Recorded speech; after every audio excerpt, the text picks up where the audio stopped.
तो चलिए आज की वीडियो में आपको बताता हूँ कि पोर्टफोलियो कैसे बनाते हैं। अगर आप मार्केट में नए हो, ज़्यादा मार्केट के बारे में पता नहीं है, तो आपने ये सारी टाइम तो जरूर सुनी होगी आपको पोर्टफोलियो बनाना चाहिए। कभी भी never put your all egg in one basket, कभी भी अपने सारे पैसे एक जगह मत लगाओ, इसलिए पोर्टफोलियो बनाओ, डाइवर्सिफिकेशन करो। तो आज की वीडियो में मैं आपको बताने वाला हूँ कि पोर्टफोलियो कैसे बनाते हैं। एंड अगर आप बिगिनर हो तो मैं मेनली आपकी म्यूचुअल फंड के थ्रू ही मैं आपका पोर्टफोलियो बनाने वाला हूँ कि आपको म्यूचुअल फंड से कैसे अपना एक पोर्टफोलियो बना सकते हो। कैसे आपको 2-3 म्यूचुअल फंड्स रहे हैं डिफरेंट कैटेगरीज के, आपका अच्छा खासा एक पोर्टफोलियो तैयार हो जाएगा एंड आप अच्छे खासे रिटर्न्स में जनरेट कर लोगे। अगर आप बिगिनर हो इसलिए मैं आपको स्टॉक्स नहीं बता रहा हूँ, इवन आप स्टॉक भी चूज कर सकते हो। अगर आप अच्छी रिसर्च कर रहे हो तो आप अच्छी रिसर्च कर सकते हो, तो आप स्टॉक भी ले सकते हो। लेकिन मेनली मैं आज की वीडियो में आपको म्यूचुअल फंड से पोर्टफोलियो बनाने में ज्यादा फोकस करने वाला हूँ। तो अगर आपको पोर्टफोलियो बनाना सीखना है तो वीडियो को आखिर तक जरूर देखिएगा।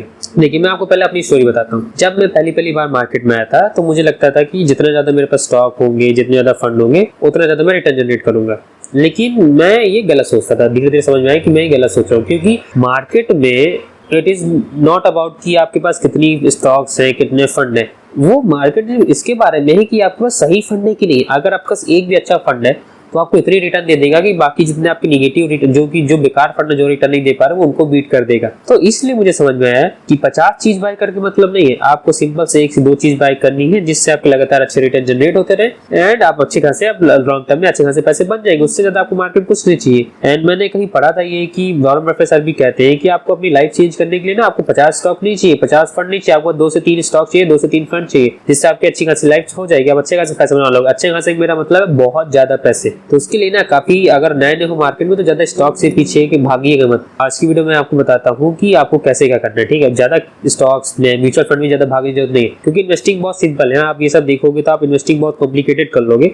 लेकिन मैं नहीं चाहता कि आप अपनी इन्वेस्टिंग कॉम्प्लिकेटेड करो। तो मैं आपको एकदम सिंपल बता रहा हूँ, आपको सिंपल सा पोर्टफोलियो कैसे बनाना है, ये सारी चीजें बताने वाला हूँ। तो सबसे पहले आपको एक चीज बताता हूँ कि बिगिनर्स मिस्टेक क्या करते हैं। हम लोग जब नए मार्केट में आते हैं तो हम लोग कोई भी रैंडम स्टॉक खरीद लेते हैं, किसी की भी टिप फॉलो कर लेते हैं, यूट्यूब पे आते हैं, सर्च करते हैं best stock to buy and जिसकी वीडियो दिख जाती है वो जो नाम बताते हैं उससे हम लोग 8-10 स्टॉक पोर्टफोलियो बना लेते हैं। लगता है हाँ, फिर हम सोचते हैं कि यार मैंने तो एक अच्छा सा पोर्टफोलियो बना लिया। लेकिन जब आप लॉन्ग टर्म में देखते हो तो उससे रिटर्न नहीं जनरेट होती, आप और मार्केट को अंडर परफॉर्म भी करते हो एंड आपको बहुत सारे स्टॉक्स में बहुत ज्यादा लॉस होता है। फिर आप मार्केट में स्टॉक बेच के चले जाते हो और फिर आप कभी मार्केट में इन्वेस्टमेंट नहीं करते हो। इससे क्या होता है, इससे 2 नुकसान हुए। पहली बात तो आपका पैसा डूबा है, दूसरी बात आपने जो वेल्थ क्रिएशन की अपॉर्चुनिटी थी वो खो दी, क्योंकि अब आपका मार्केट से भरोसा उठ गया और आप मार्केट छोड़ के जा चुके हो। तो आपको अब लगता है कि अब मुझे रियल एस्टेट में ज्यादा मेरे अच्छे पैसे हैं तो मैं उसी में इन्वेस्टमेंट करूँ।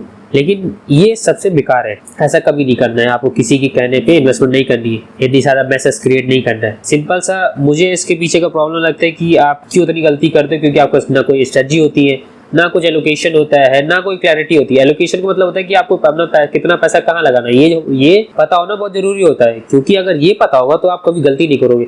अगर आपको पता है कि मुझे अपना 50% पैसा शुरुआत में लार्ज कैप में लगाना है, 30% पैसा मुझे मिड कैप में लगाना है, बाकी का 20% पैसा मुझे स्मॉल कैप में लगाना है, तो आप इसमें गलती नहीं करोगे और आपके पैसे कभी डूबे ही नहीं। तो आज ये बताऊंगा कि कैसे आपको कहाँ इन्वेस्टमेंट करनी है। देखो मैं आपको बताता हूँ कि आप अपने पोर्टफोलियो को 3 भागों में बांटो, कोर, ग्रोथ एंड सेफ्टी। आपके पास जितने पैसे हो एक जगह लिखिए कि मैं आपको इसे 3 जगह इन्वेस्टमेंट करने वाला हूँ। पहला मैं इसे कोर में इन्वेस्टमेंट करूंगा जो मेरा पोर्टफोलियो होगा, दूसरा मेरा ग्रोथ पोर्टफोलियो होगा, तीसरा मेरा सेफ्टी पोर्टफोलियो होगा। ठीक, तो कोर पोर्टफोलियो में आपको क्या करना है, आप नए हो मार्केट में, ज्यादा मार्केट की समझ नहीं है एंड आपका मेन गोल है कि मुझे 11-12% रिटर्न आ जाए, तो आपको अपना जो कोर पोर्टफोलियो में जो है वो आपके पैसे का 50% होगा। मानिए अगर आप 1 लाख रुपए इन्वेस्टमेंट करने जा रहे हो तो उसका कम से कम 50,000 रुपए आपका कोर पोर्टफोलियो का पार्ट होगा। तो उसमें आपको क्या बाय करना है, सिंपल से आपको कोर पोर्टफोलियो में आपको 1 या 2 इंडेक्स फंड बाय कर लेने। ठीक है, इंडेक्स फंड लार्ज कैप, आराम से large cap index fund buy करिएगा। मैंने आपको अपनी लास्ट वीडियो में बताया था कि कौन से best large cap index fund है, तो आपने जाकर देख सकते हो। उसमें मैंने एकदम डिटेल बता रखा है कि कौन से फंड आपको बाय करने चाहिए, क्योंकि अगर आपने वो फंड बाय कर लिए तो अपनी कैटेगरी में सबसे बेस्ट फंड मैंने बताया। तो वीडियो को जाकर जरूर देखिएगा, क्योंकि इंडेक्स फंड इसलिए बता रहा हूँ ना, इंडेक्स फंड में रहता है कि काफी ज्यादा आपको सेफ्टी रहती है। जो स्टॉक में जो इन्वेस्टमेंट है वो लिमिटेड होती है कि आप यदि 50 स्टॉक अगर निफ्टी 50 इन्वेस्टमेंट कर रहे हो तो आप इन 50 कंपनी में ही इन्वेस्टमेंट कर सकते हो, इसके बाहर आप नहीं जा सकते। तो आपकी ज्यादा रिटर्न डेविएट नहीं होती, इसमें एक्सपेंस रेशियो बहुत कम होता है रिटर्न अच्छी खासी बन जाती है तो ज्यादा प्रॉब्लम नहीं होती है और आपके पैसे अच्छे खासे लेवल पे ग्रो होते रहते हैं। तो पहला आपको पार्ट है 50% आपका जो पैसा वो आपको कोर पोर्टफोलियो में जाने वाला है, ठीक है। तो अब आपके पास अब कितना परसेंट बचा है, लगभग 50% बचा है। तो अब जो 50% है ना, उसमें से हमें क्या करना है कि बाकी 30% पैसा अब हमें अपने ग्रोथ के लिए लगाना था। हम इसे अपने ग्रोथ पोर्टफोलियो का पार्ट बनाएंगे। ग्रोथ में हमें क्या करना है, हमें इसमें मिड कैप या small cap mutual funds buy करने हैं। बहुत से अच्छे mid cap small cap mutual fund आते हैं। आप थोड़ा भी जाके सर्च करोगे, थोड़ा सा रिसर्च करोगे तो आपको पता चल जाएगा कि जैसे मोतीलाल ओसवाल का है, एडेलविस का है, ये सारे मिड कैप फंड इनके काफी अच्छे हैं। रिबॉन के अच्छे स्मॉल कैप फंड काफी अच्छे आते हैं, तो आप उन सब में जाके एक बार देख सकते हो। अगर नहीं पता तो मुझे कमेंट करके बताइएगा, मैं आपको अच्छे फंड ढूंढने में मदद कर दूंगा, या आपको जो भी डाउट होता है आप मुझसे कमेंट में पूछ सकते हो। दूसरा जो आपको 30% रहने वाला है वो आपका ग्रोथ पोर्टफोलियो का पार्ट होगा, जिसमें आप small cap mid cap mutual fund buy करोगे। अब जो लास्ट का आपका जो 10 या 20% रहेगा उसको आपको ना सिंपल सा किसी डेट फंड में लगा देना है, या किसी लिक्विड म्यूचुअल फंड में रख देना है, या आपको एफडी करा देनी है। सिंपल सा, और कुछ मत करिएगा। ये पैसा मैं इसलिए आपको अलग रखवा रहा हूँ, ये पैसा आप तब यूज करोगे अगर मार्केट जब गिरे तो इस पैसे से और डाउनवर्ड एवरेजिंग कर लीजिएगा। इससे क्या होगा कि आपकी जो बाइंग प्राइस है वो और नीचे आएगी, तो आपको बहुत जल्दी रिटर्न जनरेट होगा। इससे ये रहेगा ना, आप एक सेफ्टी नेट रहेगा कि अगर जब मार्केट बहुत ज्यादा गिर रही है और आपको अचानक पैसे का काम भी आ गया, घर में कुछ अचानक पैसे का काम आया, तो आपको तुरंत आपको स्टॉक बेचने नहीं पड़ेंगे, तो आप ये पैसा यूज कर पाओगे। तो इससे दो चीज होगा कि अगर मार्केट गिरती है तो आप और डाउनवर्ड एवरेजिंग कर लोगे। अगर नहीं भी गिरती और अचानक आपको पैसे की नीड हुई तो आपको कुछ अपने स्टॉक्स बेचने नहीं होंगे, कुछ आपको म्यूचुअल फंड बेचना नहीं होगा। आपके साथ आपने पहले से जो अलग पैसा मैं ये रखवा रहा हूँ उससे ही आपने खर्चे यूज कर पाओगे, अपने खर्चे कर पाओगे, तो इससे आपका फंड बचा रहेगा। एंड क्योंकि कंपाउंडिंग मेन तभी आपको काम करती है जब आप कंपाउंडिंग को तोड़ते नहीं हो, तो ये मैं आपको कंपाउंडिंग बचाने के लिए पैसा अलग रखवा रहा हूँ। अगर आप मानिए, अगर आप पर मंथ एसआईपी के थ्रू इन्वेस्टमेंट कर रहे हो, ठीक, तो और मानिए आप 10,000 रुपए पर मंथ इन्वेस्टमेंट करना चाहते हो, तो आप क्या करना, आप लगभग इसमें से 10,000 रुपए कर रहे हो ना, लगभग 50 से 60% आपका कोर पोर्टफोलियो मतलब इंडेक्स फंड में जाना चाहिए।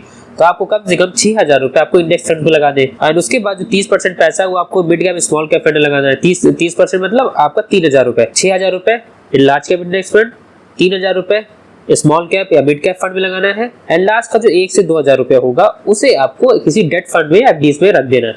वो आपके सेफ्टी के लिए होगा, जिससे आप अपने से इमरजेंसी के टाइम में छूने वाले, उससे पहले आप उसे नहीं निकालोगे।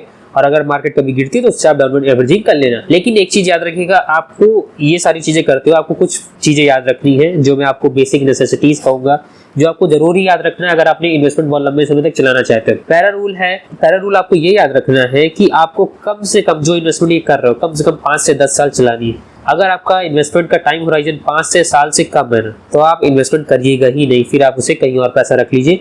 लेकिन अगर आप 5 से 10 साल के बीच में रखना चाहते हो तभी इसमें इन्वेस्टमेंट करना, कम है तो इसमें इन्वेस्टमेंट मत करना। क्योंकि मैं 5 साल 10 साल के बीच में गारंटी ले सकता हूँ कि आपकी अच्छी रिटर्न बन जाएगी, लेकिन मैं 5 साल से पहले ये गारंटी नहीं ले सकता कि आप इसमें अच्छे रिटर्न बना पाओगे, क्योंकि मार्केट बहुत वोलेटाइल होती है। जैसा आप खुद ही देख रहे हो कि मार्केट ने 1.5 साल से रिटर्न नहीं दिया, मार्केट ने 0% के आसपास है। तो इसी तरह कभी कभी होता है कि मार्केट 3 साल में रिटर्न नहीं देती है, तो मैं इसलिए गारंटी नहीं ले सकता, क्योंकि मार्केट एक साल साइकिल कंप्लीट होने में लगभग 5 साल का टाइम लग जाता है। सारे ग्रुप को ले लो, large cap mid cap small cap को ऑन एन एवरेज ले लो, तो लगभग 5 साल में सबकी साइकिल कंप्लीट हो जाती है। तो इसीलिए मैं आपको कह रहा हूँ मिनिमम कम से कम आपको 5 साल के लिए यहाँ पे इन्वेस्टमेंट करनी है, तभी यहाँ पे इन्वेस्टमेंट करिएगा। दूसरा ये करना है आपको, दूसरा जो आपको बिल्कुल पूरी तरह से एकदम होल हार्टली फॉलो करना है, ठीक है। जब एसआईपी आपको बंद नहीं करनी, जब भी मार्केट गिरती है तब एसआईपी आपको बंद नहीं करना है। ये बात ध्यान रखिए कि मार्केट चाहे जितनी भी गिर जाए, अगर आप जो आपकी इन्वेस्टमेंट कर रहे हो उसे इन्वेस्टमेंट चलने दीजिएगा, आपको बिल्कुल भी एसआईपी बंद नहीं करनी है,